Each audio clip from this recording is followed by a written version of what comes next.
Buenos días. Damos inicio a la sesión número 186 del Comité Universidad, Empresa, Estado.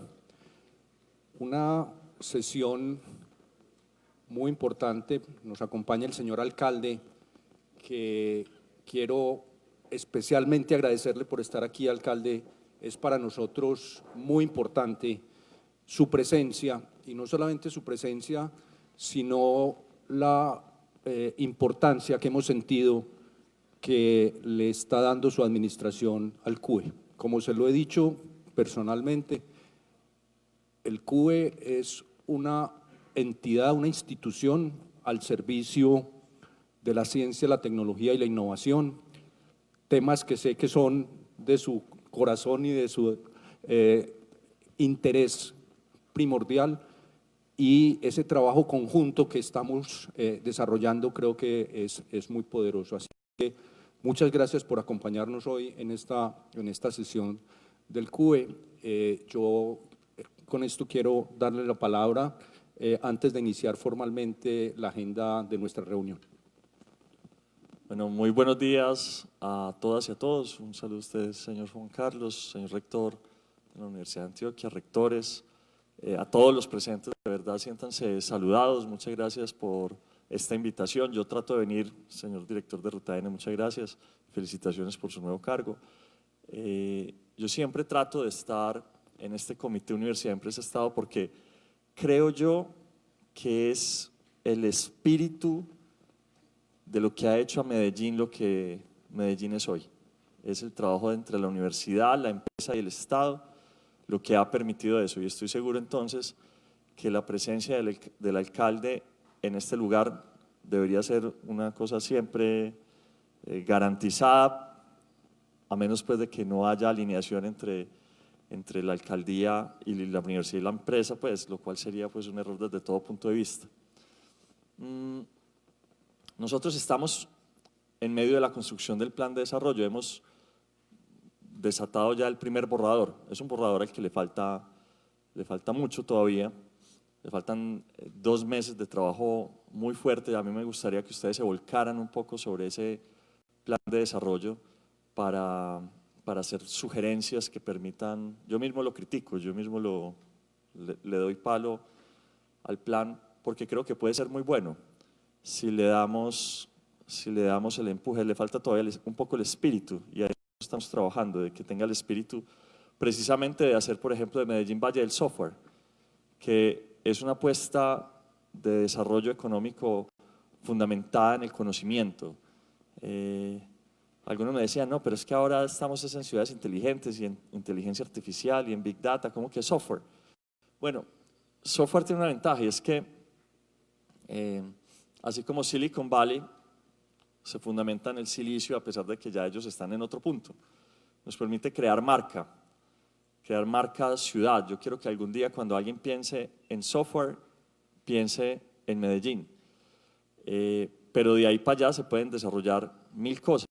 Yo diría incluso que Valle del Software es la excusa para ponernos en el mapa, pero para desarrollar todo el potencial en todos los sectores que tiene la ciudad. Entonces, más que cualquier otra cosa, es una apuesta de desarrollo económico, en especial para, lo voy a decir en una forma bien coloquial, para monetizar nuestras capacidades. Yo veo los barrios más humildes de Medellín y yo digo, allí hay riqueza, lo que pasa es que no la hemos monetizado. Entonces, como creando talento humano, más bien fortaleciendo el talento humano en estos barrios, monetizamos toda esa riqueza que hay ahí, porque si hay personas hay riqueza. Entonces ahí hay una oportunidad. Nosotros queremos hacer un plan, yo lo llamo el plan del billón de pesos. El plan del billón de pesos para hacer de Medellín Valle del Software. A eso le vamos a apostar, y a esa cifra le vamos a apostar. Lo segundo, para hacer de Medellín ecociudad. Entonces, una ecociudad pues es una ciudad que se mueve de forma sostenible, que crea espacios públicos donde no hay espacios públicos hoy, por ejemplo. Ahí estamos desde hace 2 meses en toda una, yo lo llamo batalla técnica, en la que nosotros le cumplimos requisitos al gobierno nacional, ellos nos dicen, vea, todavía le faltan estas otras cosas, y entonces uno vuelve y manda otra vez todos los documentos, hay que volver a hacer la modelación, hay que volver a hacer esto, hay que volver a hacer aquello, hay que cambiar los diseños, bueno, en esas hemos estado. Hoy no iba a estar acá, hoy iba a estar en Bogotá firmando el aval técnico que nos iban a dar en Bogotá. Nos va a tocar volver a presentar el lunes. Y bueno, esperamos que el martes o miércoles estemos obteniendo ya por primera vez el aval técnico para el metro de la 80. Esto hace parte de lo que llamamos ecociudad. Y hemos dicho también recuperar lo social. En recuperar lo social, parte de estas cosas no están en el plan, es lo que viene en esta segunda etapa. El recuperar lo social, nosotros queremos, y también los dejo ahí retados, cuando más o menos la forma como interviene el Estado es por personas. Entonces, no sé, Andrés, Mango. Andrés, el director de Ruta N, lo conocemos como Mango, ¿cierto? Hay gente que apenas hasta ahora se está dando cuenta cómo se llama, ¿cierto? Andrés Vázquez tiene una cédula, pero él pertenece a una familia. Y hay que reconocer que cuando algo falla en una persona, realmente es muy probable que algo esté fallando en la familia. Entonces queremos que las familias tengan cédula. Entonces, y esto parece en principio una bobada, pero va más allá, es poder identificar a las familias de forma precisa, que la alcaldía sepa qué familias tenemos, cómo tenemos, que podamos identificar cuando una familia pierde un empleo y era el único empleo de esa familia, que podamos identificar si un niño entonces nos dio mal rendimiento este año en el colegio y es atípico, entonces saber a qué familia pertenece y que cada vez que haya una acción del Estado uno sepa que le está haciendo una acción a tal persona, pero también a tal familia, al hacerlo así. Y entonces ahí vamos a crear la gerencia de atención integral familiar, que es al mismo tiempo es como una capa de información que permite que todas las acciones del Estado tengan, el Estado municipal, tengan un reporte sobre el cambio de los indicadores de esa familia particular y cuando pase algo en la familia, nosotros podamos casi que decirle, vea, Secretaría de Juventud, Secretaría de tatatá, de tatatá, intervéngame esta familia. A eso nosotros le hemos llamado ETAFI, ya el proceso de intervención, los equipos territoriales de atención integral familiar. Sabe el padre el valor de la familia. Nosotros tenemos una concepción amplia de la familia, pero creemos sin duda que la familia debe ser el núcleo de intervención y ahí nos encontramos perfectamente. Entonces digamos que al menos esas tres variables sumadas a dos que nosotros llamamos transversales, una, la de la educación, nosotros necesitamos una nueva educación, esto es Comité de Universidad, Empresa, Estado, pero necesitamos una nueva universidad y necesitamos una nueva educación desde los colegios mismos. Ahí estamos listos para recibir ideas, para transformar ese que es el código fuente de una sociedad, la educación, la escuela. Si cambiamos eso, cambiamos todo. Les digo yo, cada vez que uno trata de hacer un cambio, eso es un lío. Es un lío. Resistencias por todo lado, que la ley, que el artículo, que el acuerdo. Por ahora estamos pensando que es con los rectores, que los rectores son la clave, son como la puerta de entrada a esa célula que es la escuela. Y entonces vamos a crear, a menos de que haya mejores ideas, programas para que los rectores implementen modelos pedagógicos, que los coja el rector, no le vamos a decir cuál. Incluso que escoja a los consultores que le ayuden a hacer esa transformación pedagógica. Nosotros le damos los recursos para que lo haga, pero que hagan algo, porque lo que no podemos seguir es en el estado de inacción. Y las universidades también, y me voy a referir pues en especial a la Universidad de Antioquia y a la Universidad Nacional y a muchas, al ITM, ayer tuvo episodios especialmente violentos. Pero yo quiero, por el contrario, hacer un reconocimiento a lo que viene pasando en la Universidad de Antioquia en las últimas dos manifestaciones. los estudiantes sacan a los encapuchados. Tenemos ya 2 videos de eso, de ayer y de hace un par de días. Entonces, algo está pasando, pero no podemos dar pasos atrás. A ver, durante 40 años hemos tenido encapuchados usando explosivos dentro de las universidades. Eso es el pasado. Eso es el pasado, esos son los 80s. La educación del futuro no puede tener eso. Eso no cabe en ese ejercicio modernizador al que tienen que llegar las universidades. Estamos haciendo una cirugía que es muy costosa, claro, es que cuando uno corta una cirugía sale sangre, duele, pero hay 2 opciones: o paramos la cirugía ahí y quedamos entonces con una herida y con el cáncer adentro, o vamos hasta el fondo y corregimos lo que hay que corregir. Ahora, yo he visto, y también lo confieso, yo he asumido esto en relativa soledad. Ahí tenemos, hoy sale una encuesta, 71% de los medellinenses creen que es oportuno intervenir, que el protocolo de intervención. Es decir, la ciudadanía sí está con nosotros, pero he notado, y vengo acá también a decirles, hey, no me dejen solo.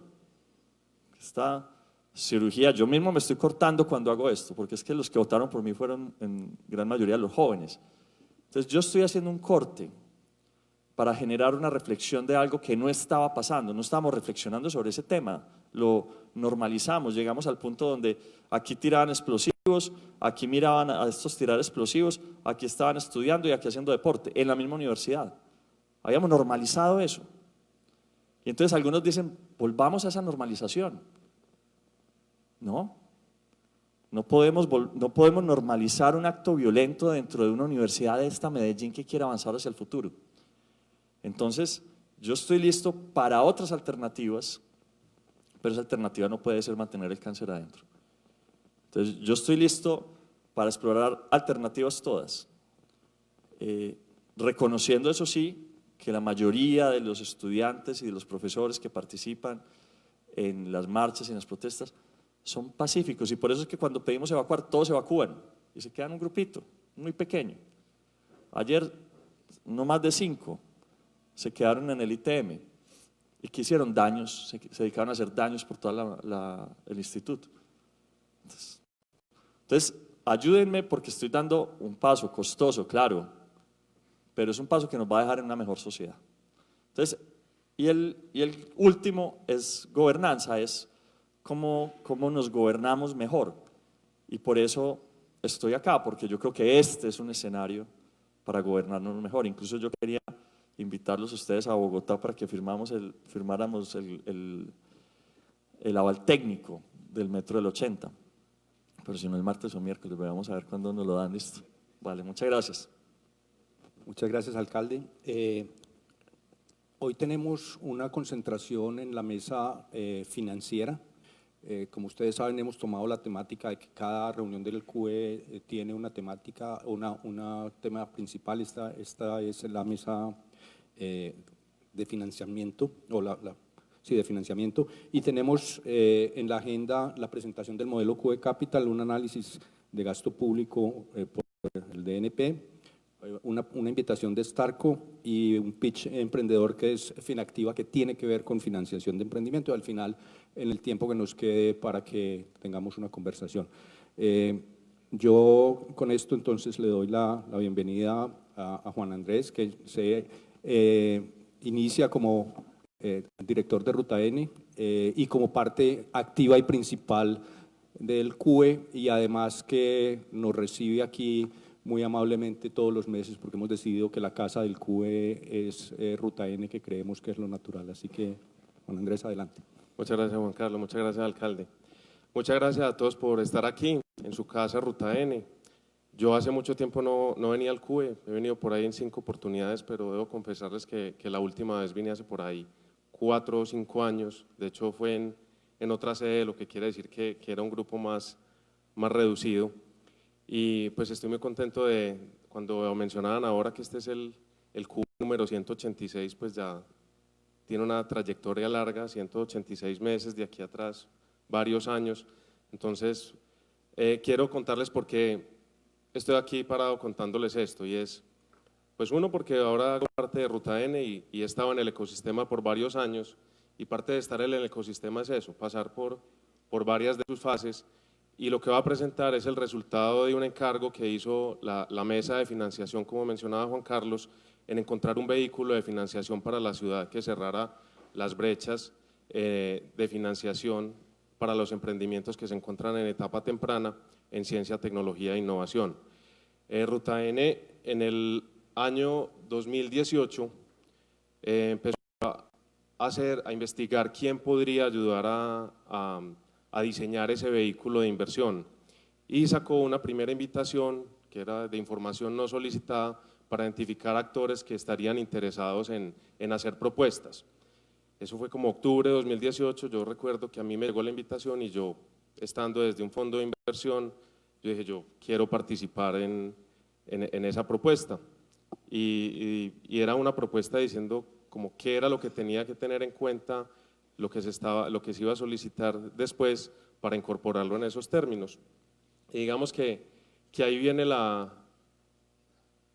una pregunta. Yo creo que esta no es la presentación.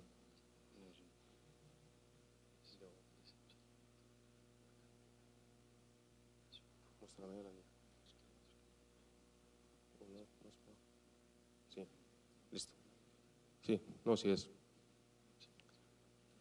No, es que había quitado los nombres del inicio y por eso pensé que era otra versión. Cuando se hizo esa convocatoria, entonces después volvieron a salir los pliegos y ahí se invitó ya a las personas, se invitaron como 7 personas del ecosistema para que sacaran sus propuestas. En su momento yo la leí y cuando la leí pues dije, bueno, yo solo no puedo hacer esto. De hecho, cuando había salido la primera vez, parte de las recomendaciones que había escrito era que 3 meses era muy poco tiempo para hacerlo, que requería de más tiempo. Y dije, pues bueno, no lo voy a poder hacer. En esos días se me acercó Felipe Zárate del Fondo de Venture Capital de PM, de Corporate Venture de PM, y me dijo, me llegó esta invitación, pero si ese trabajo hacerlo solo en 3 meses es muy difícil, ¿por qué no lo hacemos juntos? Y le dije, buenísimo, a mí también me invitaron, no sabía que también te habían invitado, pues hagámoslo juntos. Y cuando colgamos, luego llamó David Osorio a Felipe a decirle lo mismo y nos juntamos los 3. Entonces una de las opciones que había para diseñar el vehículo era hacer una unión temporal para diseñarlo, y de esa forma operamos, y esa es la razón por la que mi nombre pues aparece en el diseño de este vehículo. Se fusionaron entonces esfuerzos entre Ruta N y Colciencias, se configuró ese convenio, se hizo la contratación y empezamos a hacer el diseño del vehículo. ¿Qué pasó? ¿Qué hay como resultado? Digamos que en ese proceso lo que hicimos fue un tema donde empezamos a hablar con los diferentes actores del ecosistema, identificando cuáles eran esas falencias o esas brechas que había en el ecosistema, entendiendo que hay varias, pero tratar de identificar esa donde podíamos ser más efectivos si enfocábamos los esfuerzos de ese vehículo de inversión. Como resultado de todo esto, después de hablar con muchas personas creo que parte de lo que vamos a ver ahora que mencionaba Juan Carlos del DNP, en donde están hoy dedicados los recursos de inversión de ciencia, tecnología e innovación, lo que identificamos fue que hay como, uno esperaría que todo sea como un funnel, donde hay inversión en investigación, donde se va decantando y entonces están luego los fondos de Venture Capital y luego pues se decanta más si hay otros inversionistas, y en ese mismo sentido deberían estar desplegados los recursos económicos, los dineros.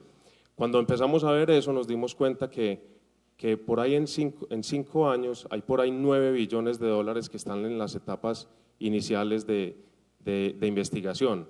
Luego cuando nos vamos a la fase donde deben estar los inversionistas o los fondos, encontramos que hay una cifra que es 1.2 billones disponibles en 5 años. Y cuando hicimos una lupa, un zoom sobre esa cifra de 1.2 millones, nos dimos cuenta que esos 2 millones están disponibles, pero para reinvertir en compañías donde esos fondos de inversión ya invirtieron. Es decir, no están disponibles para nuevos emprendimientos. Y luego nos desplazábamos hacia lo que ya es más private equity y nos encontrábamos que hay disponibles 8 billones de pesos, pero para en fondos que son de infraestructura, en fondos pues de unos alcances mucho más grandes. Entonces descubrimos que el impacto grande que podíamos tener era precisamente si ese vehículo lo enfocábamos en que fuera un fondo de venture capital. Como requisito siempre estuvo que el vehículo que se diseñara fuera autosostenible. Entonces voy a tratar, como tengo muy poco tiempo, el estudio pues es exhaustivo en todos sus pasos, pero les voy a hacer un resumen de lo que contiene. Entonces este fue como el sobrevuelo pues de la construcción de la tesis de inversión del fondo. Básicamente nos centramos en cuatro grandes fases. La primera, definir cuáles eran las etapas de inversión en la que debería estar este vehículo. La segunda, el foco de inversión que debe tener, luego el modelo o la forma como invertirá los recursos y cómo debe ser la gobernanza y el equipo sugerido. Entonces, en etapas de inversión, las partes sombreadas son donde hicimos las escogencias de dónde debería aplicar el vehículo. Entonces, hablamos mucho de TRL, pero digamos en los pliegos y todo lo que se habló se dejó como aparte el tema del MRL, que tiene que ver con la facilidad que tiene ese producto para ir al mercado. Y sugerimos incorporar esto porque no solo, si nos quedamos solo en el TRL, nos quedamos solo en la investigación y la ciencia, pero sin que tenga una aplicabilidad real en el mercado, y creo que eso es algo de lo que tiene que cambiar en la forma como estamos operando y estamos destinando los recursos de investigación.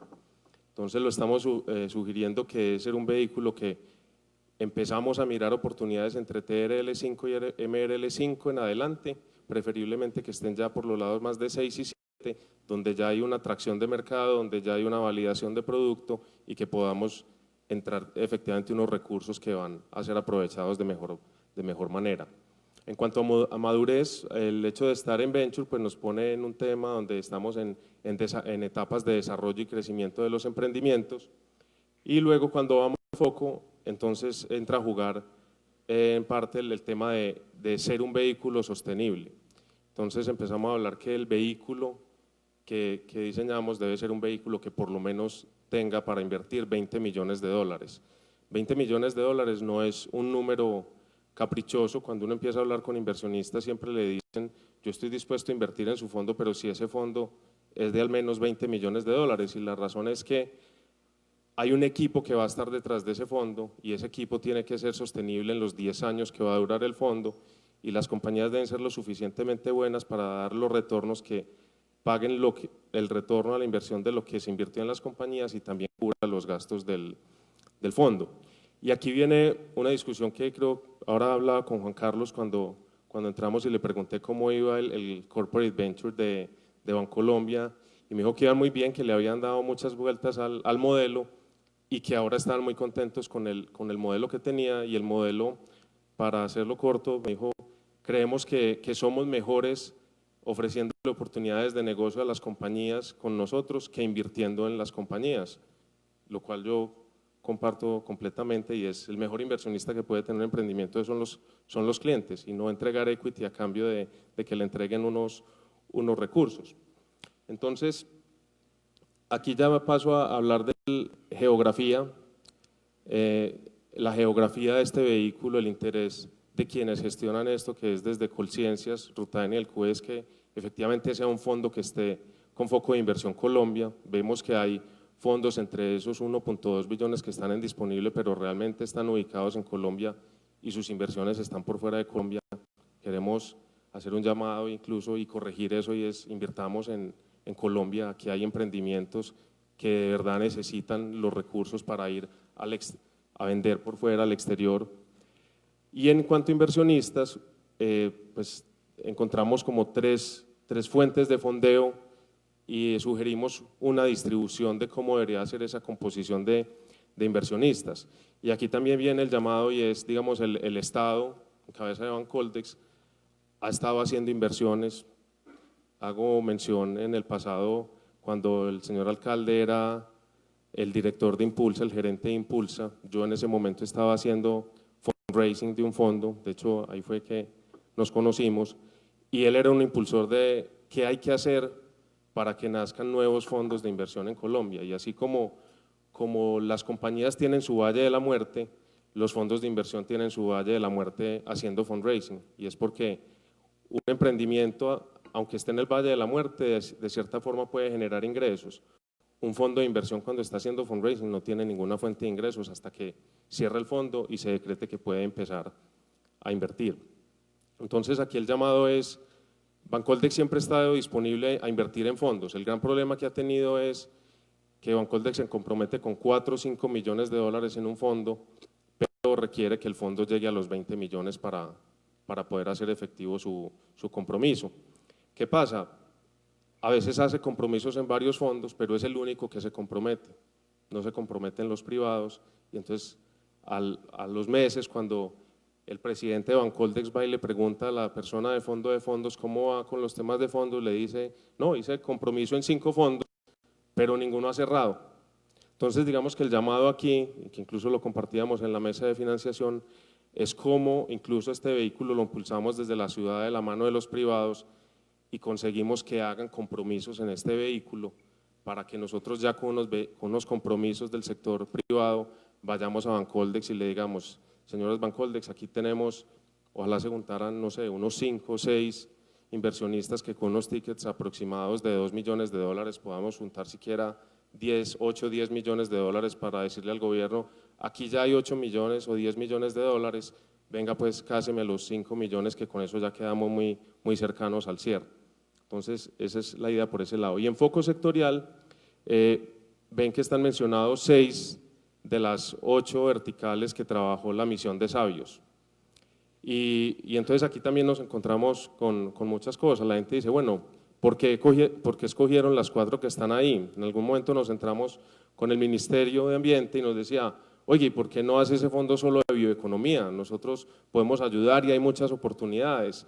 Y la respuesta para ambos, ya sea vámonos por uno, vámonos por todos, es la misma. Al final, quien va a estar gestionando el fondo es un equipo de personas y ese equipo de personas van a tener, hay unos talentos allí y esos talentos pues se deben focalizar en unos sectores que creemos que quienes estábamos en ese momento haciendo la propuesta, pues lo vimos con esa óptica, dijimos escojamos estas 4 y la verdad es que debería existir otro fondo de inversión bajo las mismas características que tome por ejemplo las industrias creativas donde hay muchísimo rango de acción, hay muchas compañías y cosas por explorar y la idea es que este sea ese primer vehículo, pero que efectivamente desde la mesa de financiación se pueda promover que surjan otros vehículos adicionales, incluso que surja un fondo de fondos para ayudar a que salgan otros fondos. Cuando empezamos a hablar, digamos, del equipo que mencionaba ahorita, está siempre el tema de, venga, ¿y para qué necesita los fondos? Si es que si un emprendimiento es bueno, la plata resulta, plata hay, y eso también es cierto, plata hay, pero creo que los que están aquí que alguna vez se han encontrado con un emprendimiento bueno y que tienen los recursos, ya la pregunta no es si tienen los recursos, sino yo sí soy el inversionista adecuado, soy la persona para hacerle seguimiento a esta inversión, entonces ahí es donde se vuelve relevante que haya un equipo gestor. Y si nos quedamos en la discusión de que plata sí hay y también hay emprendimientos, entonces muéstreme el emprendimiento bueno que la plata aparece, vamos a quedar sin ese eslabón de cómo formamos y cómo hacemos que haya nuevos gestores de fondos que efectivamente sean quienes estén al frente de esas inversiones. Luego, en el modelo de inversión, tenemos que el fondo en su estructura sea un fondo a 10 años, que en sus mecanismos de inversión tenga mecanismos de equity o de deuda convertible, que la participación que tomen las compañías sea una participación minoritaria. Esto es clave porque cuando entramos a un emprendimiento, pues lo que necesitamos es que el emprendedor se siga sintiendo dueño de su compañía. No se trata de llegar y diluirlo y que él cada vez esté más diluido y en algún momento pierda el interés por lo que tiene ahí y se vaya. O sea, el emprendedor tiene que estar supremamente motivado y seguir sintiendo que es el dueño de su compañía. Luego, en cuanto a salidas, pues el fondo siempre tiene como objetivo y la promesa de valor a sus inversionistas es vamos a identificar unas oportunidades, vamos a invertir, las vamos a crecer y vamos a vender, entonces hay diferentes esquemas en los que se puede desinvertir de las compañías a lo largo de los 10 años. En el modelo económico, mencionábamos ahorita el Valle de la Muerte y cuando desde Impulsa nos ayudaban con los temas de prooperativos, hay que facilitar que esos nuevos gestores surjan y que puedan surgir esos nuevos fondos de inversión, y parte de la forma de hacerlo es entregarle esos recursos que permitan que ellos puedan sobrevivir a esa etapa de fundraising y efectivamente puedan cerrar el fondo. Este vehículo va a contar con esos recursos, ha sido un pedido que se ha hecho a Colciencias y a Ruta N, y de los recursos iniciales, que son 2.500 millones de pesos por cada uno de ellos, es decir, un total de 5.000, se van a destinar unos recursos a que se pueda entregar para que cubran los gastos del fundraising.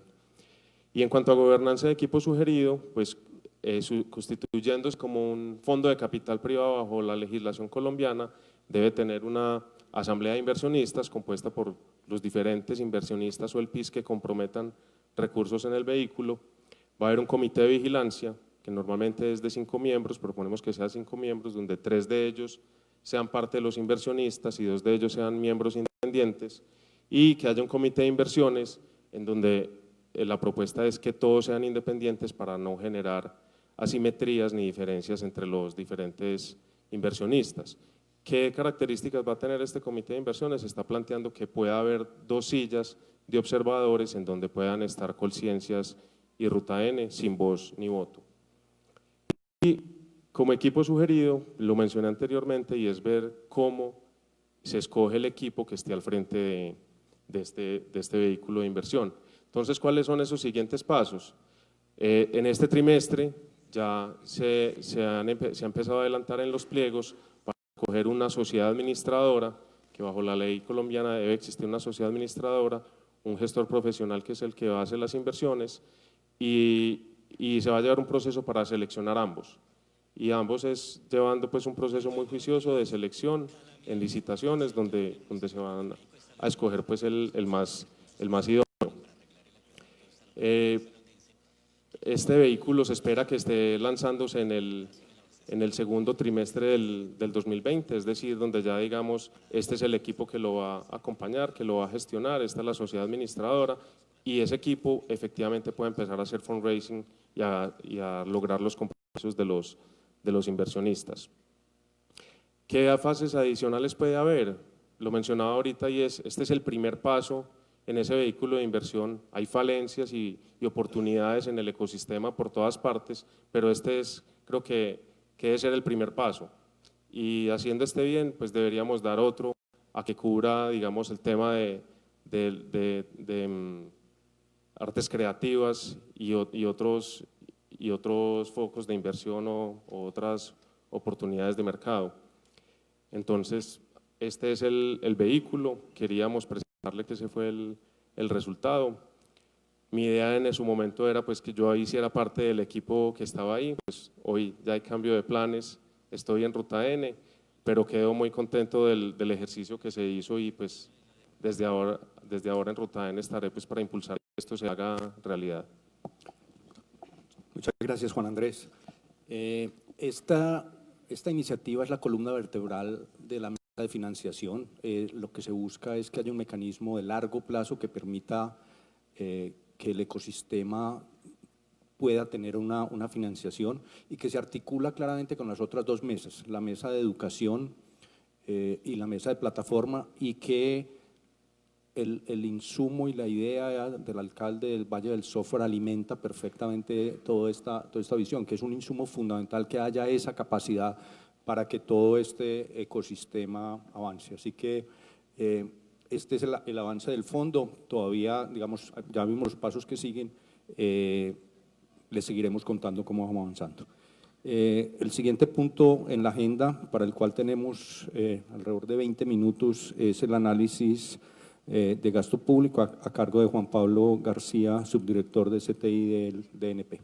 Bienvenido, Juan Pablo. Buenos días, muchas gracias. Muchas gracias al CUE de nuevo por la invitación, a Alejandro en particular, muchas gracias, y por su amable tiempo. Entonces, a empezar con la presentación. Juan Pablo García, subdirector de Ciencia, Tecnología e Innovación del Departamento Nacional de Planeación. Les traigo tres temas para contarles, en particular los temas de articulación para la competitividad que hemos estado trabajando desde planeación desde hace 1 o 2 años, pero que antes tenían un nombre mucho más interesante que se llamaba Análisis de Gasto Público en Ciencia, Tecnología e Innovación. Ciertamente es uno de los proyectos más importantes que hemos tenido en la subdirección desde hace mucho tiempo. Lo que intentamos decir es, mire, si a diferencia de lo que pasa en Antioquia, en el resto del país lo que tenemos es una falta de recursos para destinar a ciencia, tecnología e innovación. Si no tenemos mucho más recursos, ¿cómo lo hacemos mucho más eficientes? ¿Y cómo hacemos mucho más eficiente su uso? Entonces ese es el primer punto que les voy a traer y vamos a contarles, quizá ustedes puedan sacar de ahí algunas lecciones para aprender del accionar de la política pública dentro de la región. El segundo y el tercer punto son unos derivados de precisamente la necesidad que tiene el país para aumentar la inversión en ciencia, tecnología e innovación, y son 2 caminos que hemos trabajado, que estamos trabajando en compra pública para la innovación desde hace muy poco tiempo, o más bien retomando algunos esfuerzos que se han hecho en el pasado. Y en cuanto a líneas de crédito, algo que pusimos en el Plan Nacional de Desarrollo y que creemos que va a ser una nueva fuente de recursos para la ciencia, la tecnología y la innovación.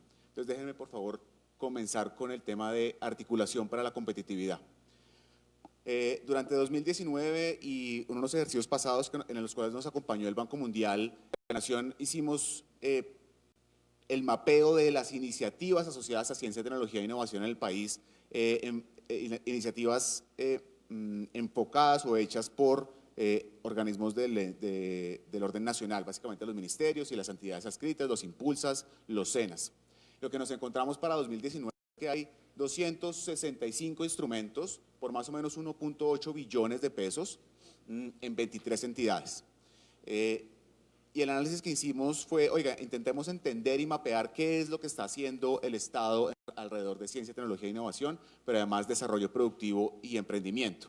Y lo que nos encontramos de esos 265 instrumentos, en los que están, por ejemplo, beneficios tributarios, las aldeas, los apps.co, los becas doctorales, lo que nos encontramos de esos 265 instrumentos es, primero, una dicotomía o más bien una dualidad bastante extraña en la oferta pública, y es, hay una altísima concentración, pero a la vez hay una atomización, y lo que nos referimos acá es, oiga, el 10% de los instrumentos concentran el 77% de los recursos, mientras que 48% de los instrumentos tienen menos de 1.000 millones de pesos para su ejecución. Esto denota, digamos, como una dualidad muy extraña.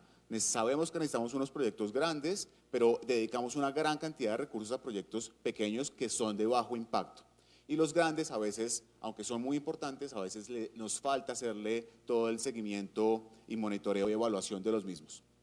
En cuanto a el énfasis, lo que nos encontramos es que el 50% de los recursos del 1.8 billones de pesos destinan recursos a intervenciones de mercados sectoriales.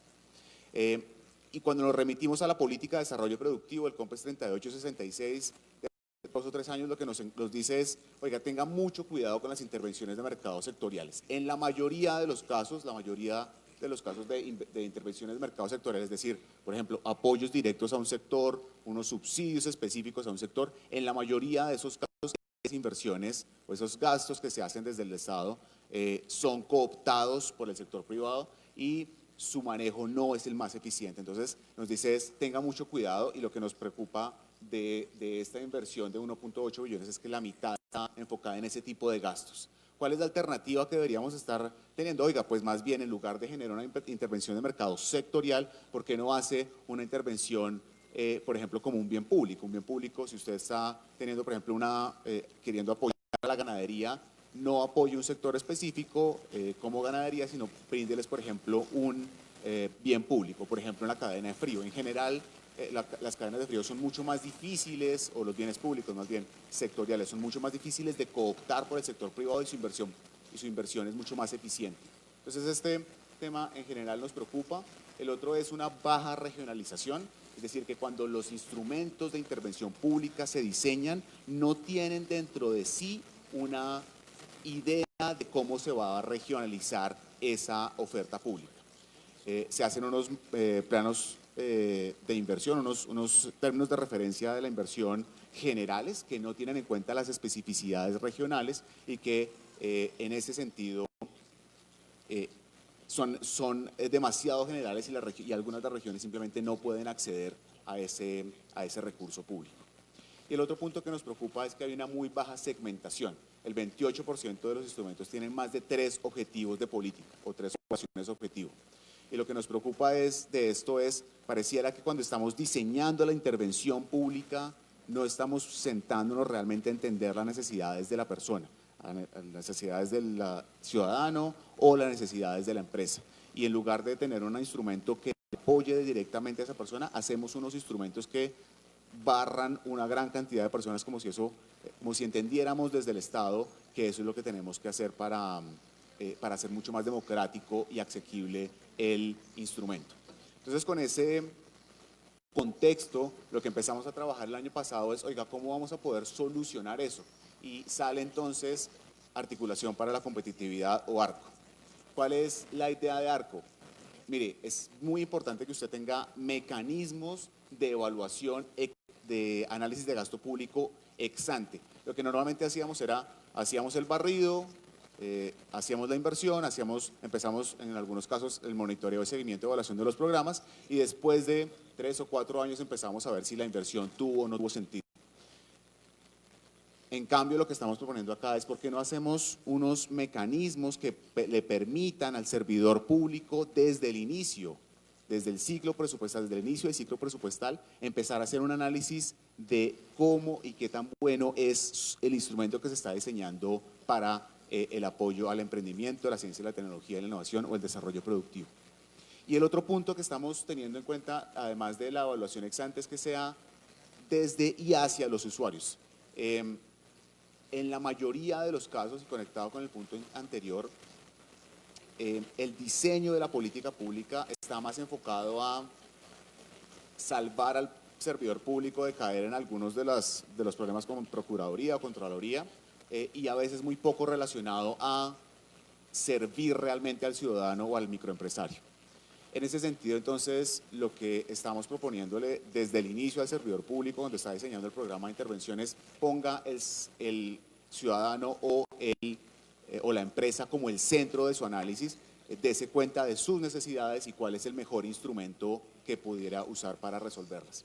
Y en ese sentido, entonces, estamos montando un mecanismo que tiene 3 grandes fases. El primero, nos gastamos un tiempo importante en entender cómo vamos a hacer esa articulación y lo que encontramos es que debe haber por lo menos 5 niveles de articulación con perspectiva de usuario de menor a mayor complejidad. Y lo que estamos básicamente diciendo acá es, mire, señor Estado, entienda la oferta pública general que usted está haciendo, entienda si la oferta pública realmente responde a las necesidades del ciudadano, entienda además si ese instrumento que usted está diseñando resuelve fallas de mercado, de gobierno o de articulación, y además entienda que si muchas entidades más bien están haciendo el mismo programa o están atacando la misma problemática, pues quizá usted está desperdiciando recursos.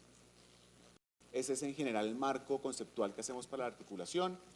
Luego nos inventamos unos mecanismos que nos permitan generar la información y generar los espacios de discusión para generar tal articulación. Estamos generando un formato de mapeo que cada servidor público que a cargo de un instrumento debe llenar antes de cierto momento del año, luego un test de funcionalidad que él mismo se aplica, el mismo funcionario público se aplica a su instrumento y que le permite identificar si la oferta pública que está generando es suficientemente buena respecto a los estándares, por ejemplo, de estoy resolviendo una falla de mercado, de gobierno o de articulación, o por ejemplo, si la oferta, el instrumento que estoy diseñando es suficientemente bueno o suficientemente cercano a el ciudadano o la microempresa. La siguiente es una toma de decisiones, una junta centralizada para la toma de decisiones de, por ejemplo, eliminación o fusión de instrumentos. Básicamente es, mire, hemos encontrado que su instrumento no es suficientemente bueno, por favor, además de mejorarlo, ¿por qué no miramos si podemos fusionarlo o al final eliminarlo si realmente no es suficientemente bueno para la oferta pública? Y enfóquese dependiendo de cada una de las entidades, si es un ministerio, si es el SENA, si es el mismo, por ejemplo, Impulsa, pues mire si el mecanismo que usted está diseñando de intervención pública es suficientemente adecuado para los objetivos de política que usted tiene. Y finalmente, una inclusión dentro del plan anual de instrumentos, que básicamente lo que está diciendo es, avísele a la ciudadanía que usted, entidad pública y como Estado en general, cuál va a ser la oferta de instrumentos que va a tener durante el siguiente año. Eso le permite a la ciudadanía entender cuál va a ser ese programa al cual quisiera entrar, y le permite además transparencia y acercarse realmente más al ciudadano. Finalmente, el tercer paso de la articulación para la competitividad es generar un flujo de actividades presupuestales, meter este concepto de articulación dentro del flujo de actividades presupuestales. Esto estamos seguros que nos va a meternos dentro del presupuesto general de la Nación y hacer cambios en ese presupuesto para hacer mucho más eficiente el gasto. ¿Cuáles son los puntos básicos más importantes de la metodología ARCO? Primero, aumenta la eficiencia del gasto público a través de ese análisis ex ante y esa evaluación ex ante de la bondad o no de la política y del instrumento de intervención. Incorpora herramientas de evaluación ex ante, eso es un poco a lo que me refería en el punto anterior. Promueve la articulación desde y hacia los usuarios al poner desde la entrada, desde el diseño del programa al cliente de política pública en el centro de la discusión. Estamos entendiendo que estamos de una forma mejor articulando la oferta pública y finalmente sentimos que es el paso definitivo al presupuesto orientado a resultados, que no es simplemente más sino decirle a la entidad pública, mire, usted tiene unos objetivos, los instrumentos que usted está diseñando están apuntándole a esos objetivos y son efectivos en encontrar y alcanzar esos objetivos. Si no, entonces su misión no está cumpliendo, usted no está cumpliendo su misión y debe hacer una modificación a la forma en la que se está haciendo el trabajo. Este trabajo lo empezamos, como ya les conté, hace bastantes años y el año pasado logramos primero una directiva presidencial que obliga a las entidades del orden nacional a presentar la información y a entrar dentro del flujo de análisis de la articulación para la competitividad. Luego tenemos una circular externa de planeación como el órgano de control, digamos, o el órgano que está a cargo del presupuesto de inversión de la Nación, pues también estamos de alguna forma obligando a las entidades a entrar en este flujo de trabajo. Y además, si ustedes necesitan más información al respecto, por favor, ahí está el código QR donde tenemos bastante información que quizás es de importancia para ustedes sobre la metodología, además sobre los hallazgos que tenemos en el proyecto. Este es entonces el primer punto que quería mostrarles. Seguramente ustedes van a poder, y si quieren, van a poder sacar algunas conclusiones de ahí y quizá meterlo dentro de su toma de decisiones de política pública a nivel regional. Déjenme entonces pasar ahora a los dos siguientes puntos. Espero gastarme solo 6 minutos en ellos, con lo que me falta, lo que me queda, lo que me resta. Compra pública para la innovación. Este es un mecanismo que en otros países ha probado ser muy útil para aumentar el gasto de la inversión en ciencia, tecnología y la innovación. Y básicamente lo que está haciendo Compra Pública para la Innovación es juntar dos piezas del rompecabezas que es difícil que se genere. La primera es juntar la demanda por servicios innovadores del Estado y la segunda es la posible oferta de empresas, en general, empresas innovadoras, empresas nacientes, emprendedores, que quieren tener una seguridad de que la innovación que van a hacer va a tener algún comprador.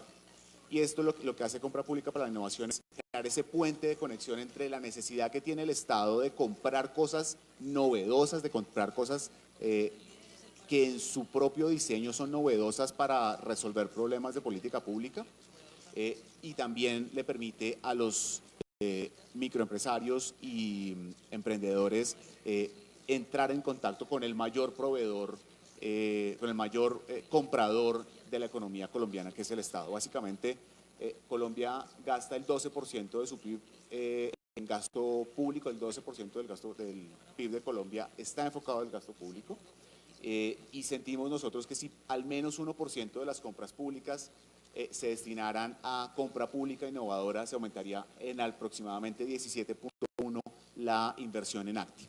Y ciertamente con la necesidad de doblar que tenemos en este gobierno, de doblar la inversión en ciencia, tecnología e innovación, en actividades de ciencia, tecnología e innovación, pues este es un mecanismo que creemos que es muy útil.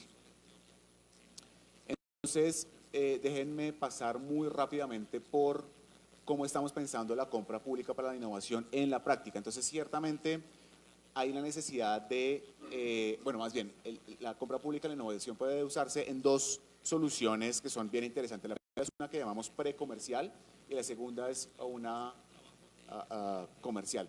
En la precomercial lo que estamos diciendo es, mire, el Estado necesita resolver unos problemas muy puntuales, pero en general no tiene muy claro cómo resolverlos. Entonces, ¿cómo vamos a hacer para generar un mecanismo en el cual el Estado salga y diga, mire, yo tengo este reto, hay algún emprendedor o empresario que quisiera medírsela a resolver ese reto sin tener ningún marco de referencia previo, sino simplemente necesitamos resolver esto, venga y conversemos de cómo podríamos resolver esto.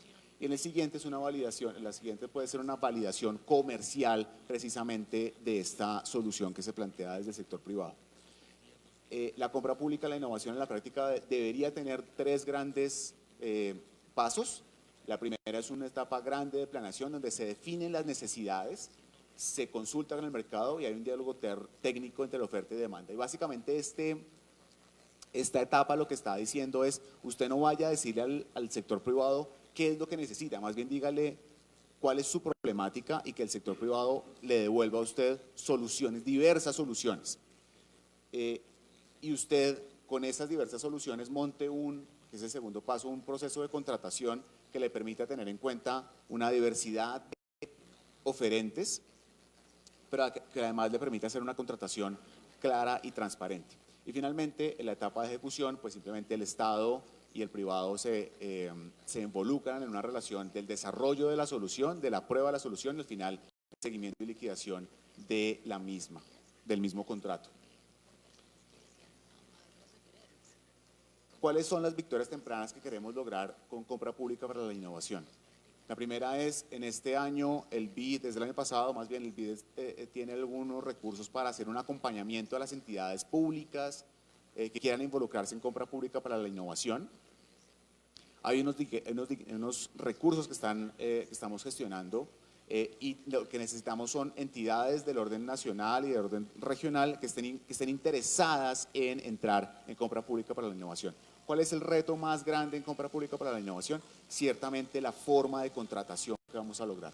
En general, los órganos de control son bastante reacios a estas definiciones de política de compra pública para la innovación, y uno los entiende porque uno dice, vea, vamos a abrir un proceso de contratación donde no sabemos qué es realmente lo que vamos a necesitar o que vamos a pedir. Lo que vamos a hacer es vamos a irnos un paso más atrás y abrir el espectro para que nos digan cómo podemos solucionar una problemática que tenemos. Entonces, de entrada, ese proceso no es sencillo, no ha sido fácil en el pasado. Entendemos que una serie de pilotos pueden ser informativos para generar una política pública alrededor de cómo debemos contratar desde el sector público estas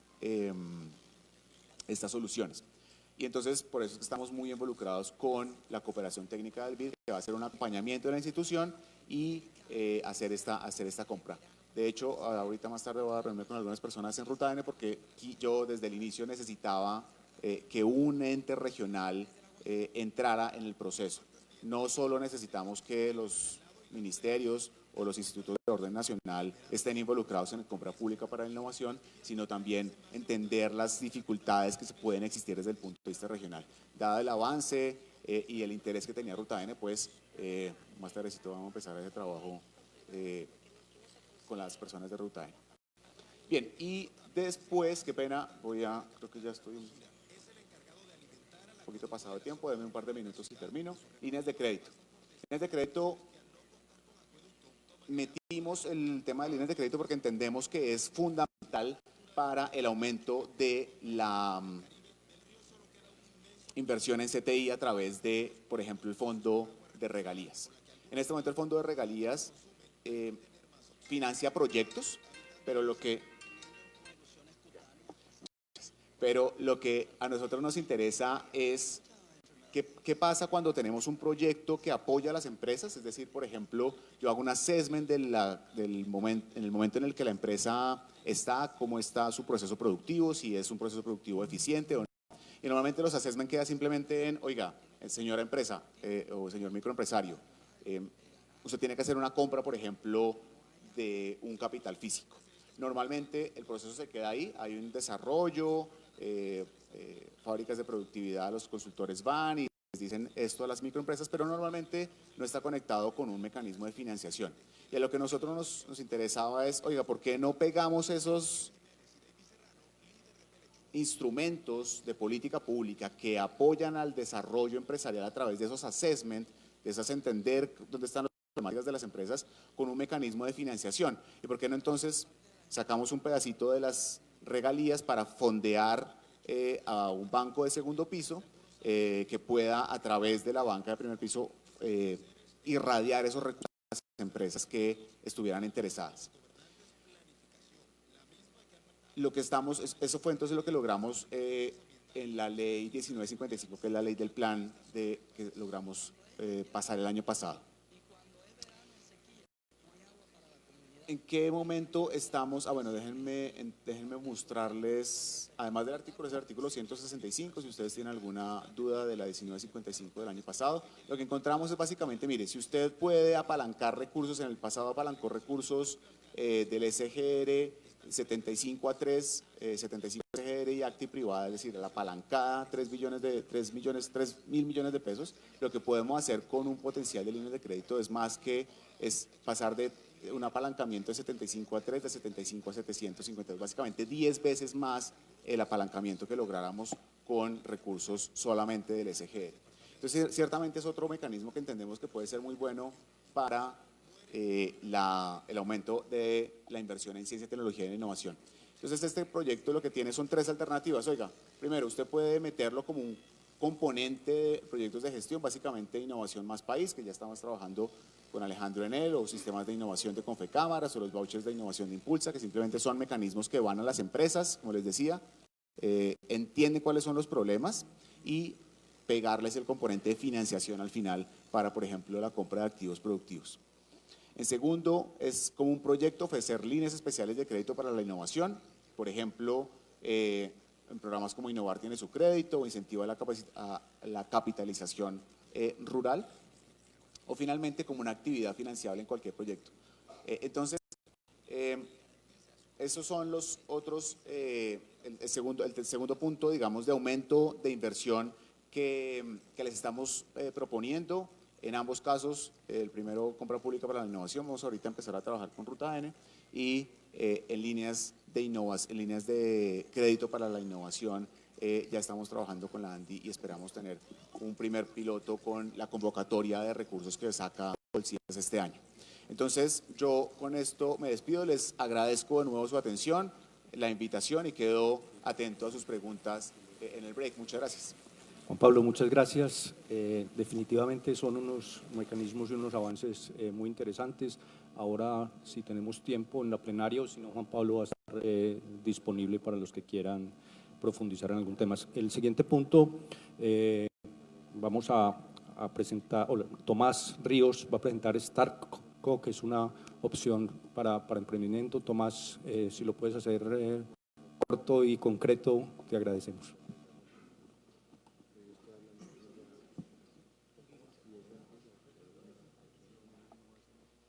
Buenos días para todos, buenos días al CUE, gracias por la invitación.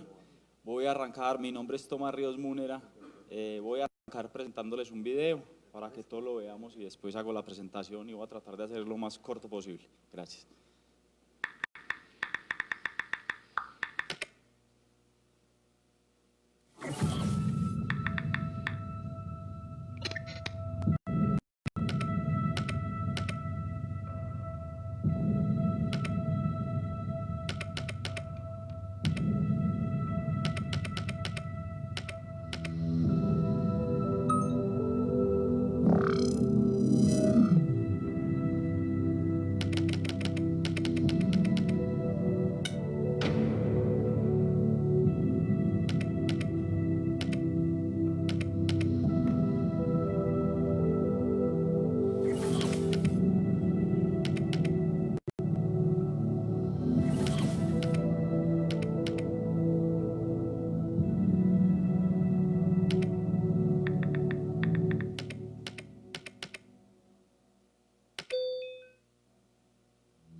StartCo. Este fue un evento que integra el ecosistema de emprendimiento de aquellos que encontraron como trabajo la solución en las nuevas tecnologías.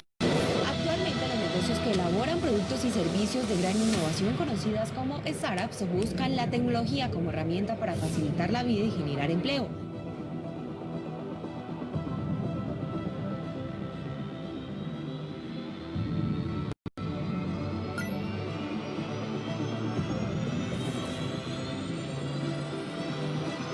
Porque encontramos dos problemas en el mercado. 2019 es el año para invertir en la siguiente gran empresa de tecnología. Para tres cosas. Primero, necesitamos comerciales, un equipo comercial que todos los días esté sentado con los gerentes de cosas. Primero.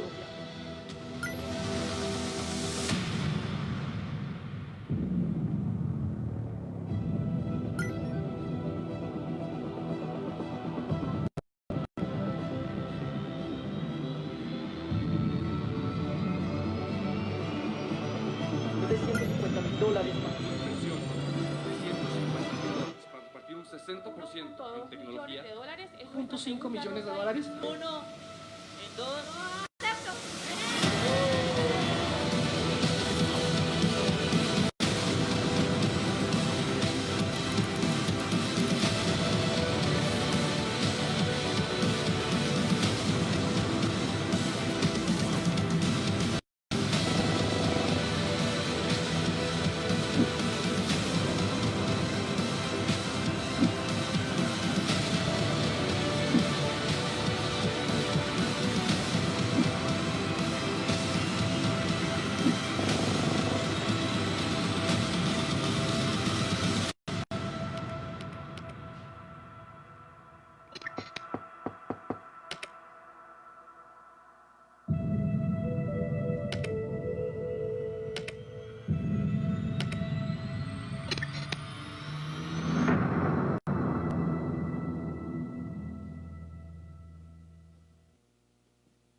Bueno, esto fue StartCo 2019, donde nosotros somos 4 emprendedores en diferentes etapas y empezamos a construir este proyecto en el 2016, donde nosotros participamos en diferentes concursos en Colombia y en el mundo, y encontramos que la mejor manera era darle la voz al emprendedor. Entonces todos los participantes, desde los speakers hasta los inversionistas, eran emprendedores. Entonces StartCo nace con 3 objetivos fundamentales, pensando en los problemas que nosotros vivimos en el día a día. El primero es el acceso a financiación. Para un emprendedor lo más difícil es conseguir capital de deuda o un inversionista. Y adicionalmente, el relacionamiento con el sector corporativo. Que yo pueda vender por primera vez mi producto es lo más difícil, y Juan Andrés lo decía ahorita. El mejor inversionista puede ser la empresa que me esté comprando a mí, no necesariamente yo tengo que vender mi porcentaje. Y el tercer problema que encontramos es que desconocemos lo que tiene el ecosistema para ofrecernos. Solo un porcentaje muy poquito aprovecha este apalancamiento que ofrecen y que muchas veces no tienen costo. Y para eso creamos diferentes experiencias. La primera fue la primera subasta en vivo de startups. Esto fue algo que hicimos por primera vez, donde logramos 2.700 millones de pesos de inversión en vivo, cerrados ya con debidas diligencias hace más de 6 meses, y adicionalmente logramos 79.000 millones de pesos en negocios, no inversión, sino negocios entre startups y corporativos, que era algo muy importante a lo que nosotros le estamos apuntando. Y para este año seguimos con la subasta, seguimos con los negocios involucrando mucho más al corporativo. Aquí vamos a tener alrededor de 46 compañías buscando hacer negociaciones con startups, y creamos un espacio nuevo que se llama el Speed Dating. Es subasta en vivo pero privada para grandes fondos de inversión. Y adicionalmente vamos a crear una rueda de créditos especializada para startups. Eso es para el problema de financiación. Para el tema de la relación con el corporativo, lo que creamos fueron unos Lean Meetings, donde se van a solicitar unas citas, los corporativos o las empresas van a realizar unos retos, sean internos de la compañía, ejemplo, compras, contratación, talento, externos de core de negocio para aumentar ventas, o de innovación abierta para que la startup rete al corporativo en unos Lean Meetings a través de una aplicación. La startup a través de un video pitch, le va a pedir una cita a ese corporativo y por qué está solucionando su reto. Y ya el corporativo decide si le da la cita o no. Nosotros vamos esperamos 1.200 startups participantes, 300 de ellas con punto de contacto de atención a todos los visitantes, a los más de 10.000 visitantes que vamos a tener. Y tercero, encontramos también la problemática del desconocimiento del ecosistema y creamos para este año el Starco Academy.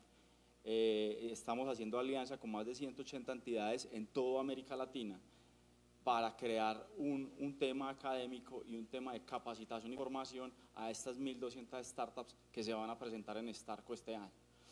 Este es Starco 2020.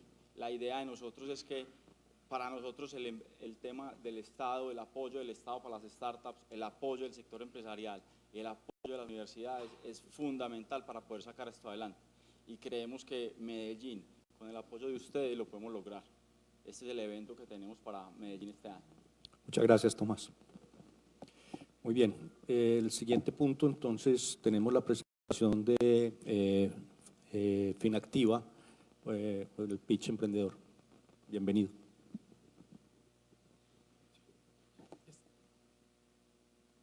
Buenos días a todos. Alcalde, buenos días. Juan Carlos, empresarios, emprendedores. No sé si, ahora me dijeron que atrás no escuchaban bien, no sé si se escucha bien, ¿sí? Bueno. Vamos a hablar de lo que ustedes han venido conversando y me imagino que en la mesa de financiación se toma constantemente y son las falencias en el acceso al crédito para las nuevas empresas o para las empresas en etapa temprana que tienen alto potencial de crecimiento. Un poquito de cifras, en Colombia hay 237.000 pequeñas empresas que tienen entre 5 y 49 empleados. Esas empresas normalmente el 25% solamente accede a fuentes formales de financiación, en gran parte porque se autoexcluyen, 2/3 partes se autoexcluyen. El 30% de las compañías llega al 5.º año, o sea, son capaces de pasar el periodo de la muerte, siendo la falta de capital una de las principales barreras para poder sobrevivir a esos años iniciales que son los más críticos. Por otro lado, el 83% de los millennials el 83% de las empresas declara estar subatendida o desatendida por parte de la oferta tradicional y el 30% de los millennials declara lealtad hacia su banco. Aquí lo que hay es un gran problema, pero también una gran oportunidad para un emprendedor. Nosotros desarrollamos hace 3 años una plataforma tecnológica que financia el crecimiento de las empresas con más futuro que historia, donde le estamos apostando a financiar la nueva economía, las empresas que tienen alto potencial para crecer, que tienen capacidad de innovar y que tienen capacidad de generar impacto.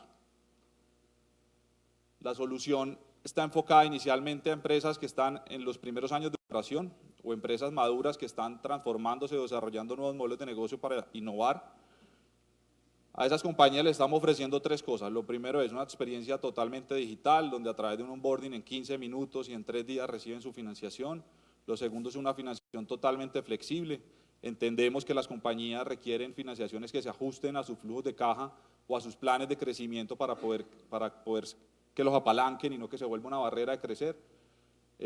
Y lo tercero son herramientas para crecer, porque nos dimos cuenta, como emprendedor que soy y los estudios que hicimos, que los emprendedores no necesitamos solo plata, también necesitamos redes de apoyo para acceder a nuevos mercados, redes de apoyo para mentoría, asesoría o temas de gobierno corporativo, redes de apoyo para la toma de decisiones críticas.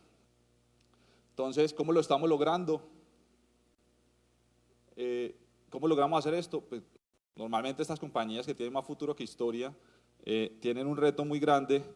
Juan Carlos lo conoce muy bien, porque los modelos tradicionales de riesgo están basados en la historia financiera de las compañías. Entonces, 3 años, 2 años, 4 años de historia financiera, pero nos dimos cuenta que hay ciertos factores comunes que tienen los emprendedores, los emprendimientos que son capaces de sostenerse en el tiempo, y esos factores lo que tratamos de hacer fue modelarlos estadísticamente para encontrar cuáles eran objetivamente esos factores comunes. Entonces, eso lo hacemos gracias a la tecnología, y las herramientas de crecimiento pues incorporan temas de educación financiera, educación empresarial y en algunas regiones asistencia técnica para los emprendedores. Esta financiación va entre 30 y 500 millones de pesos, va de 6 a 48 meses, la posibilidad de definir su plan de pago como más le convenga a la compañía. Y tiene acceso a diferentes modelos de garantías alternativas, principalmente somos uno de los canales autorizados del Fondo Nacional de Garantías para irrigar garantías especiales para emprendimiento y para pymes innovadoras. Estamos enfocados en financiar la nueva economía, la economía que va a ser capaz de crecer sostenidamente, la economía que paga impuestos, la economía que es formal, la economía que gracias a sus modelos de innovación son capaces de competir no solamente en Colombia, sino también en el mundo y que tiene aspiración y ambición de comerse en el mundo. Hoy estamos en compañías que tienen más de 6 meses de operación formal, compañías que tienen capacidad de crecer aceleradamente, esto es a doble dígito anual, capacidad de transformar mercados basados en innovación y sobre todo también evaluamos la posibilidad de generar impacto positivo para solucionar retos que tiene el mundo de hoy. ¿Cómo estamos logrando esto? Lo primero es que estamos haciendo una atracción y generación de demanda a través de alianzas con el ecosistema de emprendimiento en las diferentes regiones, marketing digital y sistemas de referidos. Diseñamos unos modelos de scoring y unos algoritmos especializados en empresas con más futuro que historia, donde básicamente lo que tratamos de predecir es cuál es la capacidad de ese emprendimiento de salir adelante y de crecer, y con base en eso poderlo financiar. Tenemos unos procesos automatizados de cara al cliente, todo el proceso automatizado para todo el tema del negocio financiero, el conocimiento del cliente, el lavado de activos, la validación de identidad, evitar fraudes, todo esto. Y gracias al acceso a fondeo institucional que hemos logrado, somos la primera fintech que logró que Bancoldex lo usara como canal especializado para irrigar crédito a empresas en etapa temprana. Hemos logrado apoyo también de la banca comercial, de fondos internacionales de impacto. Nos apoyamos en la tecnología para entender, financiar y acompañar el crecimiento de las empresas con más futuro que historia. Algo muy bacano es que este proyecto nació a través de un proyecto de innovación de activa, servicios financieros. En el 2015 presentamos un proyecto de innovación a Ruta N, alcalde, y Ruta N e Impulsa nos dieron unos vouchers de acompañamiento, unos vouchers financieros y unos acompañamientos para poder diseñar esta tecnología. O sea, esta solución nace del mismo ecosistema de emprendimiento, donde básicamente ha identificado una necesidad, nos apoyamos de diferentes aliados expertos para poder desarrollar esos algoritmos, la tecnología y todo el modelo de negocio. Hemos venido creciendo aceleradamente, el año pasado crecimos 2.5x nuestro saldo, venimos creciendo 3.3 veces nuestros desembolsos anuales.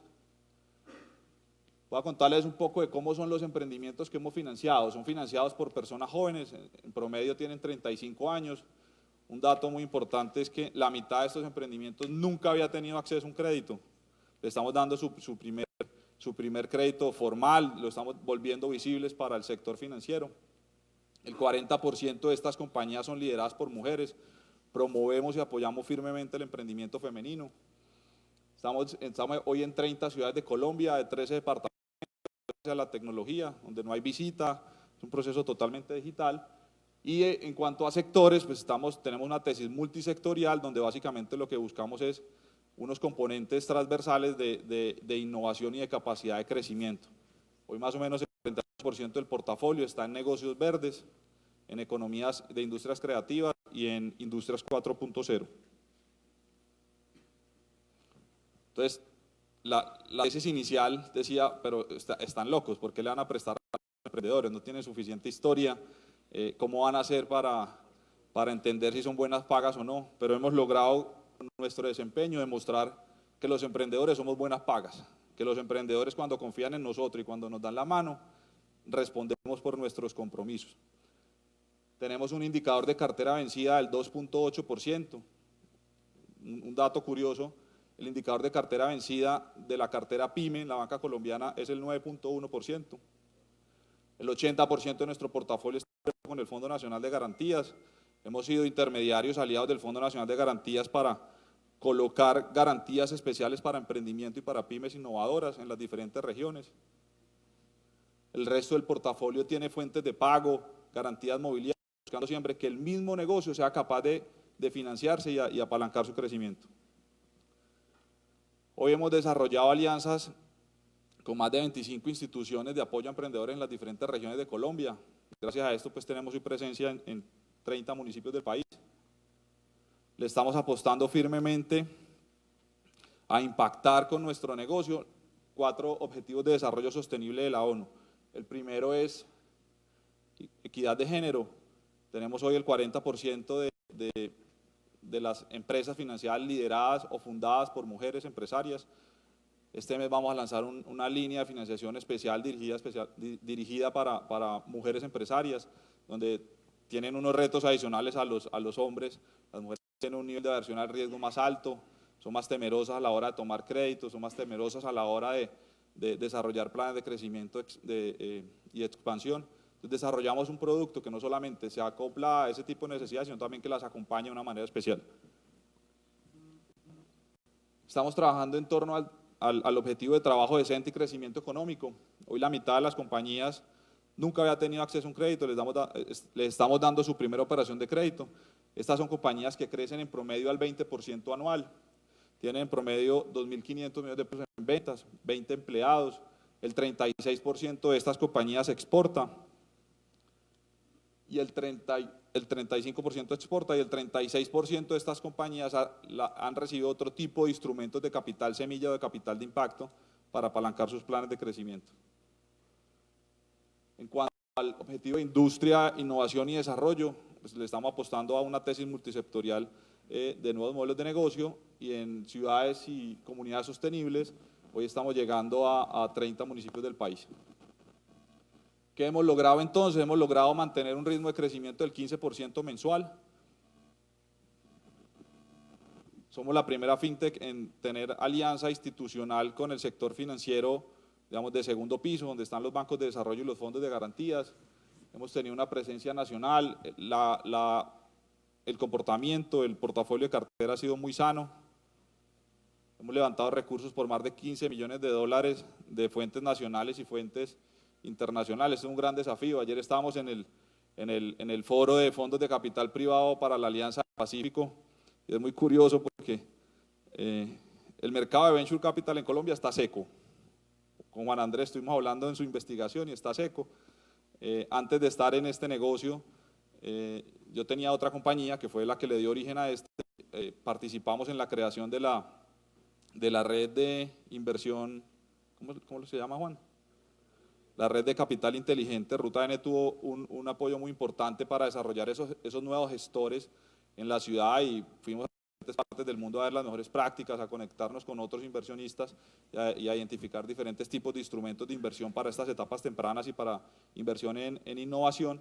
Y finalmente, pues todos los que están levantando fondos de capital enfocados en Venture Capital, enfocados en etapas tempranas, digamos, hay unas grandes asimetrías en el mercado por temas regulatorios, por temas de aversión al riesgo, por temas de que no hay gestores con suficiente experiencia. Entonces, este tipo de instrumentos pues ayuda a desarrollar la oferta. Aquí no sé qué pasó. Tengo un equipo de 6 personas, 60% mujeres, 40% de tecnología.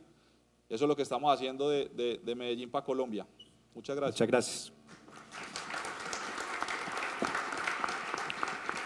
Muy bien, en los 12 minutos que nos quedan vamos a abrir una conversación. Le voy a dar la palabra al señor rector para que coordine el panel. Les voy a hacer una solicitud encarecida y buscando la mayor participación posible, que sus intervenciones sean cortas, por favor, y que ojalá terminen con un signo de pregunta sobre cualquiera de los temas que hemos hablado. Inclusive me atrevo, señor alcalde, si alguno del público tiene algún comentario o pregunta para usted, creo que también es una buena oportunidad. John Jairo, adelante.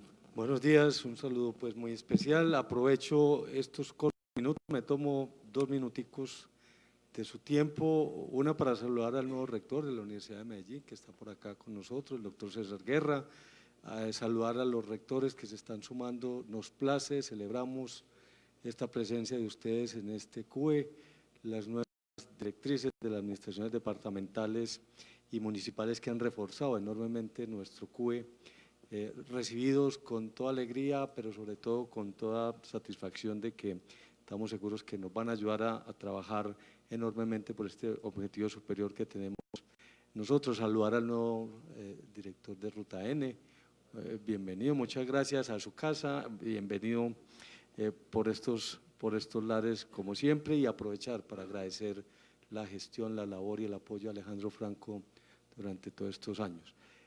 Dos cositas adicionales al respecto de la intervención del señor alcalde. Sin ninguna duda, contundentemente nuestra universidad y la universidad pública de este departamento ha rechazado la violencia, las violencias. Nosotros reclamamos siempre a las autoridades que se judicialice y se individualice estas personas que generan estos actos en nuestras universidades. Agradecer de muchos de los que están aquí, lo que ustedes representan, las voces de apoyo, acompañamiento para nuestra universidad en estos momentos difíciles, como muchos santos que se han vivido a lo largo de 216 años, pero con toda la convicción, la entereza y por supuesto la fortaleza para entre todos juntos seguir manteniendo viva esta, que es la alma mater de este departamento, cuna de esta sociedad y por supuesto el patrimonio más valioso que tiene este departamento sin ninguna duda. Doy paso entonces a las intervenciones. Padre, quien pueda. Padre Julio, rector de la Universidad Pontificia Bolivariana. Buenos días. Dos cosas nomás. Una, me impactó mucho el tema del señor alcalde sobre la soledad del gobernante. Yo creo que en estos momentos es muy importante que toda una comunidad también se haga responsable de lo que significa la vida de la sociedad, la vida social. Entonces, en este caso, todos somos responsables de todos y todos somos responsables del presente y del futuro de esta ciudad. Me parece que es un punto importante. Y segundo, el tema de familia que tocó él también. Creo que ese es un asunto que se ventila en muchos escenarios, pero poco se hace. Así que es un punto importantísimo que nosotros tenemos que apoyar en este sentido de fomentar ya ese núcleo familiar. Gracias. Gracias, padre. ¿Alguna otra? Rector, bien pueda, el rector César. Bueno, muchas gracias, bienvenidos a todos. Gracias por la bienvenida. Y yo quiero aprovechar el espacio es por lo siguiente. Nosotros en la Universidad de Medellín tenemos recursos importantes para emprendimiento, pero no lo hemos sabido irrigar, no lo hemos sabido aprovechar. O sea, no tenemos un mecanismo que nos ayude a nosotros a conectar los alumnos con el emprendimiento y a aprovechar bien esos recursos. Entonces hemos hecho cosas muy incipientes. Ahora que estoy asumiendo esta rectoría y estando en este escenario, pues yo les pido a los que estamos aquí, a los que están aquí, que saben de emprendimiento, que me ayuden con eso, que nos ayuden en la universidad. El recurso es importante, pero necesitamos saber cómo lo aprovechamos. Muchas gracias. Gracias, rector, y con todo gusto. Seguramente aquí va a haber una cantidad grande de propuestas y acompañamientos en esa labor. Muy importante que tenga plática para eso. Nosotros aquí le ayudamos a gastársela, a invertirla, por supuesto, que es el término. ¿Alguna otra inquietud al respecto de los temas? Chicho, qué pena, Chicho.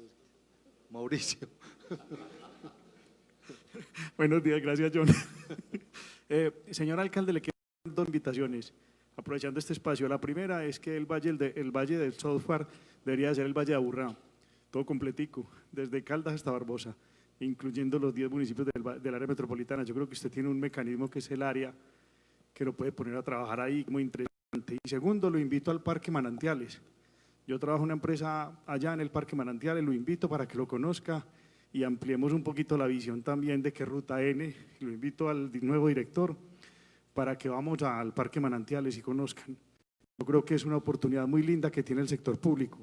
Eso allá es de la idea, tiene 23 lotes muy grandes. Yo trabajo en una empresa privada allá, los invito para que conozcan. Y yo creo que el Valle del Software allá tendría una gran oportunidad. Gracias. Gracias, Mauricio. ¿Alguna otra? Yo voy a hacer un comentario al respecto. Ahorita hay un proyecto de ley que se está presentando que es para hacer de Medellín Distrito de Ciencia, Tecnología e Innovación. Ese es un proyecto que a nosotros nos parece importante apoyar. Estuvo en nuestro programa de gobierno también. El Centro Democrático tomó la delantera, afortunadamente, siendo partido de gobierno. Eso es una muy buena noticia porque lo presenta y tiene muchas posibilidades de pasar, convertirse en realidad. Yo les dije a algunos de ellos, oiga, ¿por qué no piensan, esto es más atrevido, pero así sea gradual, a 20 años, a 15 años? Entonces, que el Distrito de Ciencia, Tecnología e Innovación sea todo el Valle de Aburrá. Y de forma gradual, porque eso tiene implicación profunda, y es que si se llegara a declarar Distrito de Ciencia, Tecnología e Innovación todo el Valle de Aburrá, las elecciones para alcalde serían para alcalde de todo el distrito y habría alcaldes locales. Entonces, eso obviamente es profundo y entra en choque con las dinámicas políticas locales de cada uno de los municipios. Entonces dije yo, pero podría quedar en la ley que será gradual y que en 12 años o 16 años, no importa cuántos, entonces se haga la primera elección de alcalde mayor del distrito. Yo la dejo aquí a ver si eso empieza a crecer. Gracias, alcalde. Rector Jason. Aquí. Muy buenos días, mi nombre es Jason Alberto de la Rosa, soy el rector de la IU Digital de Antioquia, primera institución universitaria pública 100% digital. Tenemos 9 meses de vida académica en el departamento y tenemos 9 programas académicos a disposición, 1.400 estudiantes en este proceso. Quería presentarles y decirles que estamos a disposición en la IU Digital, es una institución en construcción permanente y esperamos contar con todos ustedes en ese proceso. Muchas gracias. Gracias. Bueno, nos quedan 5 minutos. Allá hay otra inquietud.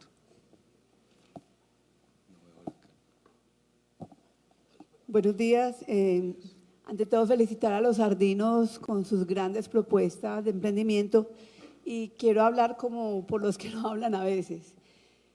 Mientras la universidad, la educación no sea la guía de dónde tiene que ir un territorio, un país, pienso que vamos a seguir desarticulados, porque uno lo que escucha aquí es la cantidad de gente que está haciendo cosas, pero cada uno, digamos, en su feudo. Yo trabajo con la alcaldía de Envigado y trabajé en Medellín 23 años en planeación. Y siempre he sido defensora de que si la universidad no va de la mano derecha con el Estado, diciendo hacia dónde tenemos que tender, vamos a estar cada uno por su lado. Entonces yo quiero hacer una invitación de nuevo, ¿cómo hacemos para que se vuelva casi, la propuesta del alcalde es muy interesante, pero cómo hacemos para que las municipalidades tengan en cuenta lo que la universidad investiga? Y la universidad debe decirle al territorio hacia dónde debe seguir. Y allí mismo está el semillero de los chicos que tienen que seguir adelante desarrollando los territorios. Entonces, esa propuesta del alcalde es muy interesante, pero indudablemente eso también permitiría que los presupuestos del Estado no estén desorientados. Miren qué tan interesante, como dice el rector de la Universidad de Medellín, tenemos presupuesto, plata hay, ¿sí? Pero no sabemos a veces cómo manejarla. Y yo quisiera hacer la solicitud, no sé si ahora que estamos empezando una nueva administración, y también ahora quería pedir la tarjeta, sobre todo al DNP de planeación, porque es imposible que los diferentes departamentos de planeación, de desarrollo económico del país, cada uno esté orientando sus presupuestos, mirando cómo lo hace. Entonces es cómo organizamos la casa. Sería muy, muy interesante que desde aquí lo pensemos. La vez pasada dije, desde los niños inclusive, porque si la educación no replantea también su propuesta de los semilleros de investigación y cómo hacemos la concatenación de los ciclos propedéuticos, desde la inventiva hasta la economía, vamos a seguir pues como cada uno por su lado. Muchas gracias. Gracias a usted, señor alcalde. No sé si quisiera referir o si quiere referir a la intervención. Pues hay algo que yo quiero hacer, lo dejo porque me quedo provocado con la intervención de la señora que no dijo el nombre, de Nora, y es, uno desde la administración ve un montón de oportunidades. A mí se me despierta de una al emprendedor y yo digo, Si yo no fuera alcalde estaría desarrollando esto, porque uno ve todo lo que hace falta, y falta mucho. Entonces, no sé si pudiéramos coger muchachos que estén aprendiendo desarrollo de software o algo, para que vayan y se metan a la administración, porque planeación lo decía, tenemos que abrir la innovación abierta, pero yo veo que la mayoría de las veces el problema es que los muchachos no saben y muchachas no saben qué problema resolver. No saben qué problema resolver porque conocen su vida de la casa a la universidad y pues ahí no hay muchos problemas, eso la mayoría de las veces ya se resolvieron. Pero no tienen la oportunidad de estar sentados donde uno está mirando, por ejemplo, el PMU de seguridad de la ciudad y viendo cómo muchas veces se escapan o se resolver problemas porque no existen soluciones que evidentemente no están tan lejanas.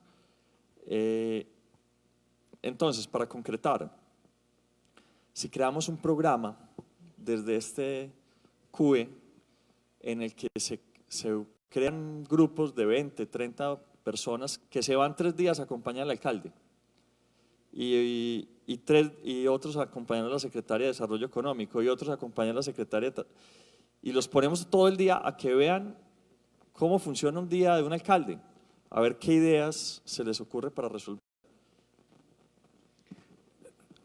Juan, ¿querés cerrar? Sí, solo con un comentario. Para eso está el CUE, para articular, yo creo que lo estamos haciendo, ese es el propósito y yo quiero resaltar los avances. Miren, lo que está sucediendo en las conversaciones entre las universidades, los institutos técnicos y tecnológicos de esta región es maravilloso. Eso no sucedía hace unos años y cada uno iba por su lado. Yo hoy veo unos diálogos buscando eficiencia, buscando norte. Eso hoy está sucediendo y toma, digamos, tiene que tomar más tracción y los efectos se van a ir, pero hoy sucede la articulación con los gobiernos, tanto municipales como departamentales. Eso, alcalde, la propuesta que usted nos hace, la tenemos hoy ya asociada a unas empresas que van con unos muchachos que están estudiando, coordinados por sus docentes, a las empresas a resolver retos. O sea, el mecanismo lo tenemos, alcalde, así que bienvenida a la propuesta para que lo hagamos también alrededor de los retos que tiene la administración pública y la política pública. El mecanismo está, tenemos la forma de convocar a los muchachos, están las instituciones, entonces no es sino coordinarnos porque estamos. Entonces eso está sucediendo, lo que pasa es que son dinámicas que toman tiempo. Yo con esto quiero, John Jairo, terminar la sesión número 186 del CUE, agradeciéndole nuevamente al alcalde su participación, a Paola como secretaria, agradecer también a la administración departamental, en cabeza de la Secretaría de Desarrollo Maritza, porque se han integrado muy bien a este trabajo, nos sentimos muy bien acompañados, sentimos que vamos avanzando en la dirección correcta, así que muchas gracias y a todos los participantes, a las universidades, a las empresas, muchas gracias por asistir, los esperamos el próximo mes en el CUE número 187. Gracias.